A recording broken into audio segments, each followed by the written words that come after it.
Nah, di sini kita akan membahas mengenai tumbuhan tingkat rendah, yang mana membahas tentang jenis-jenis tumbuhan paku-pakuan atau Pteridophyta. Yang harus kita ketahui yaitu adalah apa sih tumbuhan paku-pakuan itu? Apa sih tumbuhan Pteridophyta itu? Jadi, tumbuhan Pteridophyta itu ialah sekelompok tumbuhan yang memiliki sistem pembuluh sejati, yang mana sering disebut sebagai Tracheophyta. Meskipun tumbuhan ini tidak pernah menghasilkan biji untuk berkembang biak,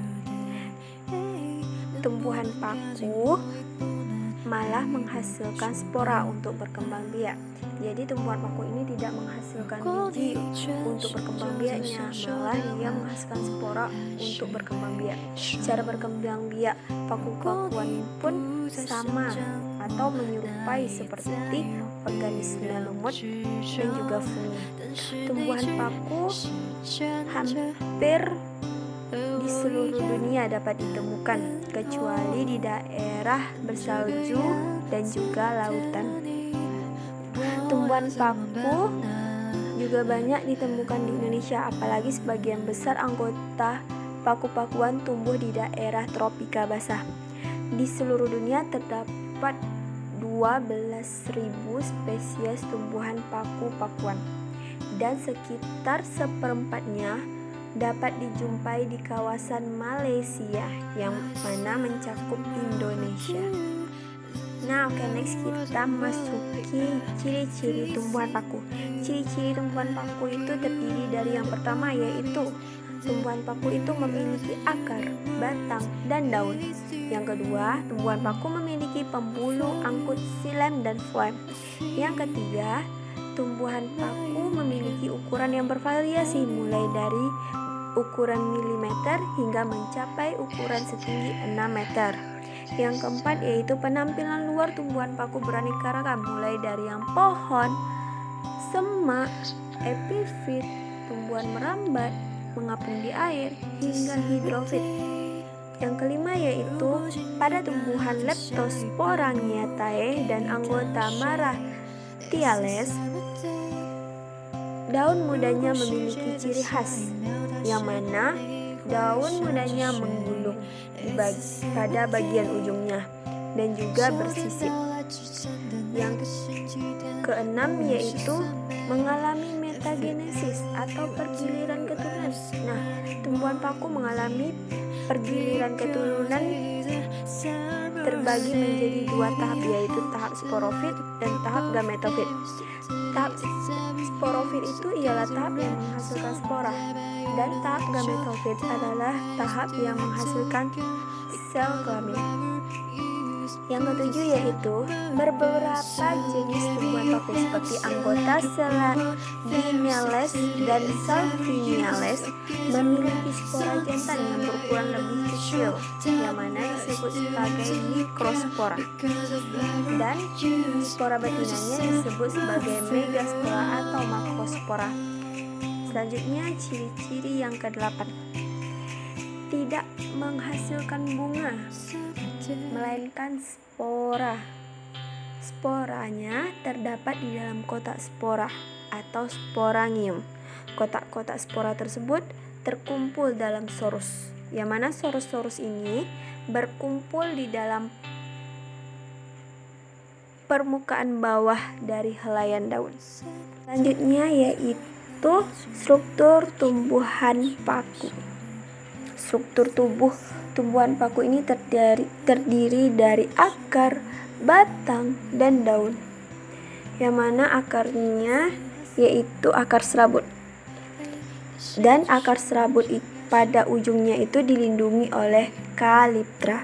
Yang kedua yaitu batang.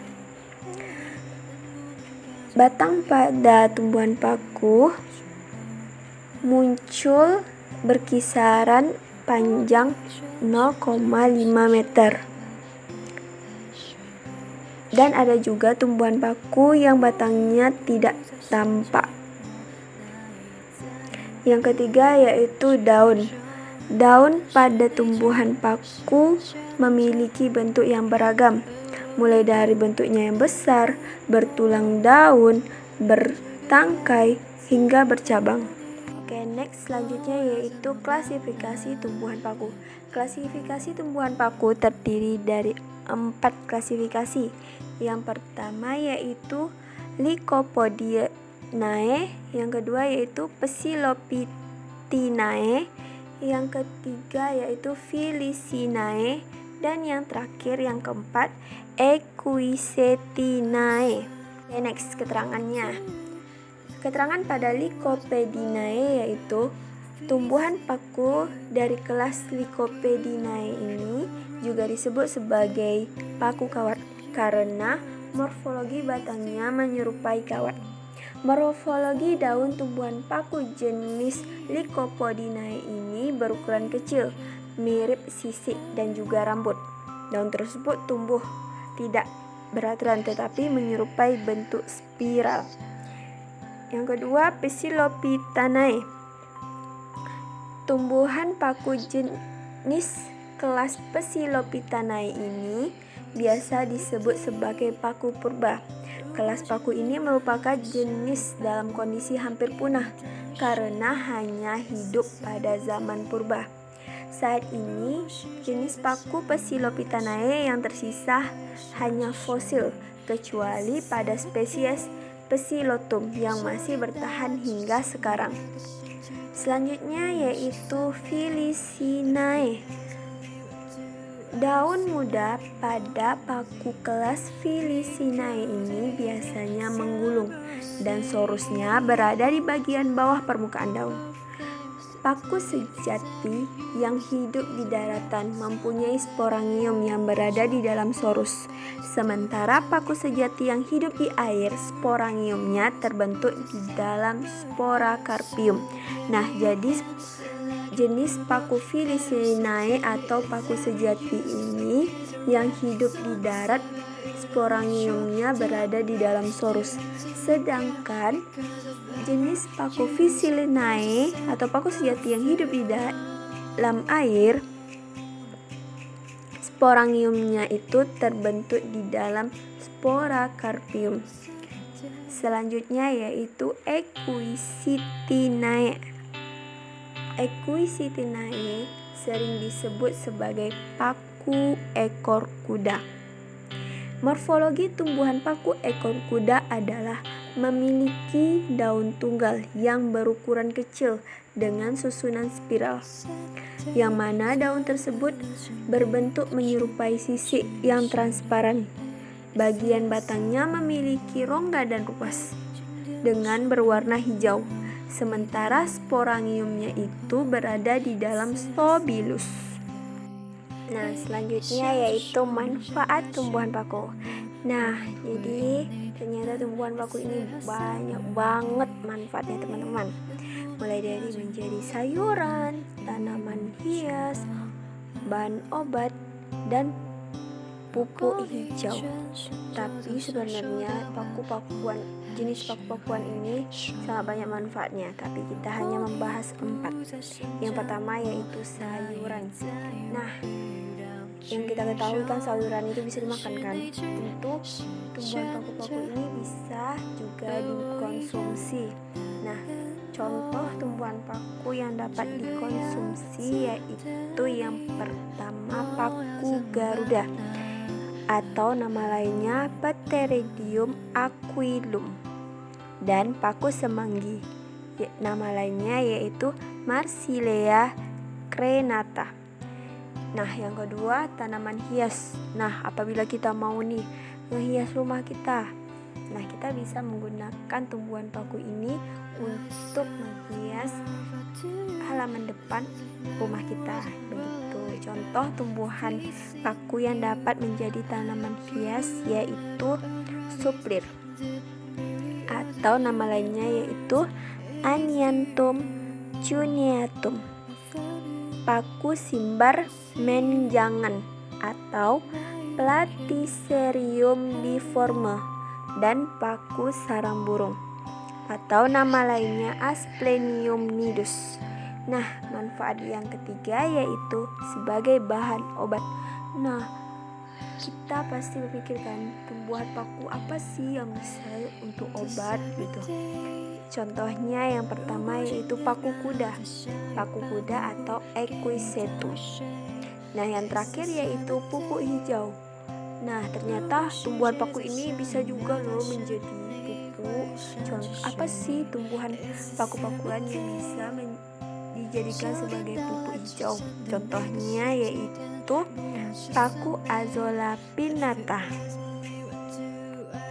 Selanjutnya yaitu jenis-jenis tumbuhan paku. Jenis-jenis tumbuhan paku terdiri dari 3 jenis. Yang pertama yaitu jenis tumbuhan paku berdasarkan ciri tubuh. Yang kedua, jenis tumbuhan paku berdasarkan habitatnya. Yang ketiga, jenis tumbuhan paku berdasarkan spora. Yang pertama, jenis tumbuhan paku berdasarkan ciri tubuh. Jenis tumbuhan paku berdasarkan ciri tubuh terbagi lagi menjadi 4. Yang pertama yaitu Psilopsida. Jenis tumbuhan paku Psilopsida merupakan tumbuhan yang langka yang memiliki daun kecil dan tidak memiliki akar daun sejati. Tumbuhan ini hidup di daerah tropis dan subtropis seperti tumbuhan paku purba yang tidak berdaun atau Rhynia dan paku purba yang berdaun kecil Psilotum. Yang kedua yaitu Sphenopsida. Jenis tumbuhan paku Sphenopsida yang terdapat tumbuh di tepian sungai atau daerah yang lembab. Jenis ini juga disebut sebagai paku kuda yang memiliki ukuran tinggi 1 meter hingga 4,5 meter. Contohnya seperti paku ekor kuda dan Rhiopteris filmas. Yang ketiga yaitu Lycopsida.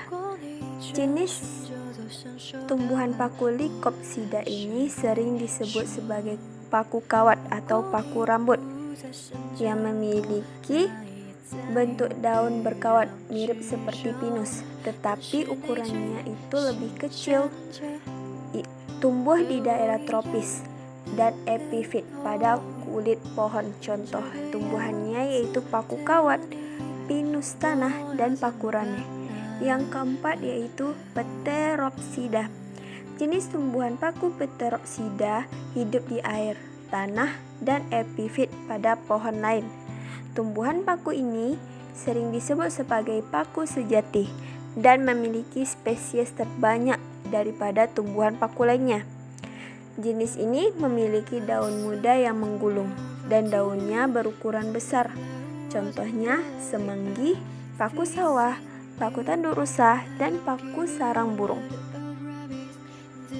Selanjutnya yaitu jenis tumbuhan paku berdasarkan habitat.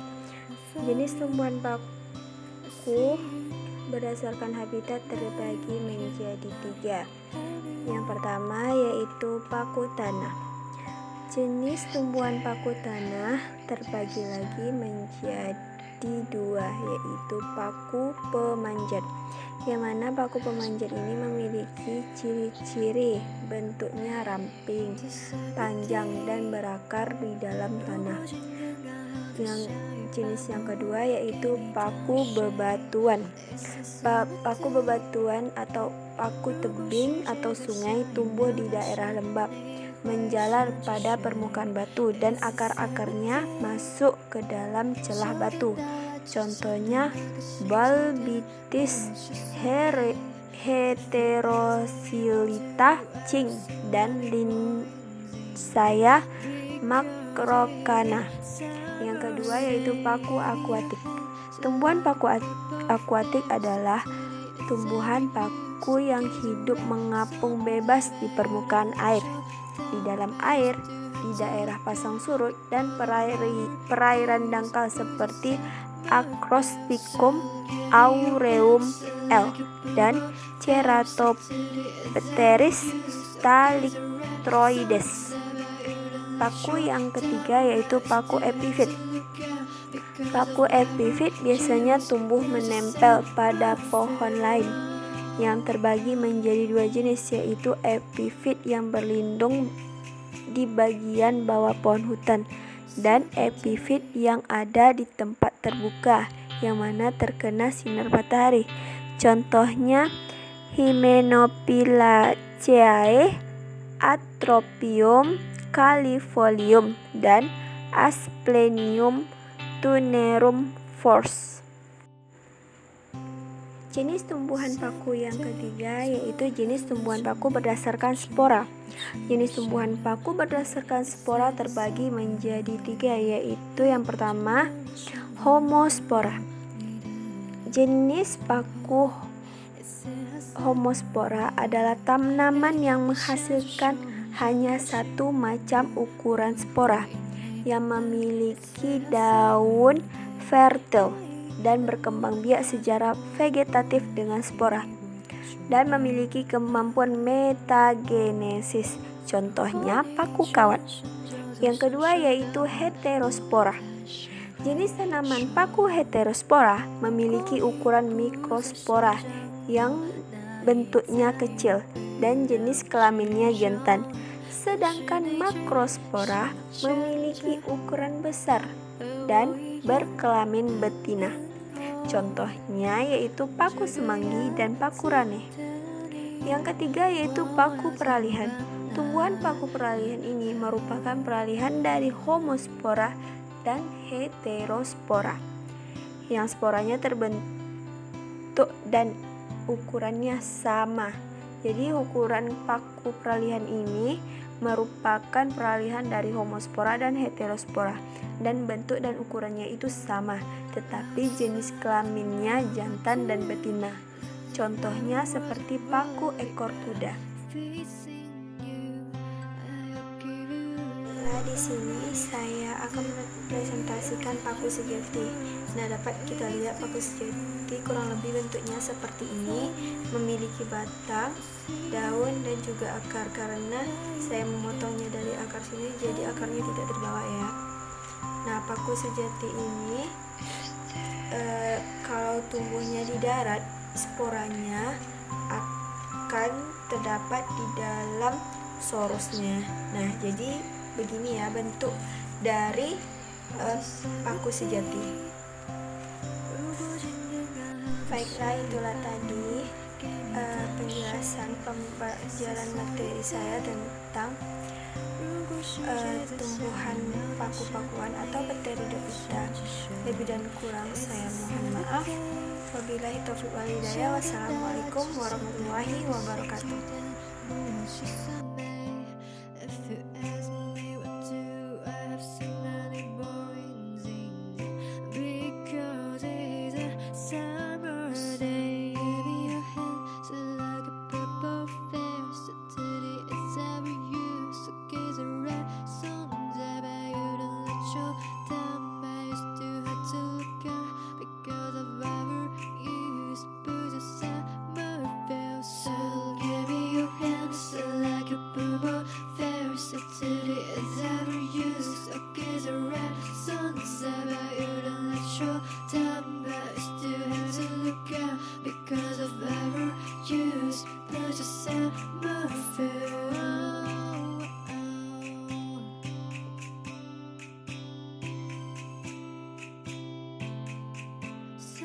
Day.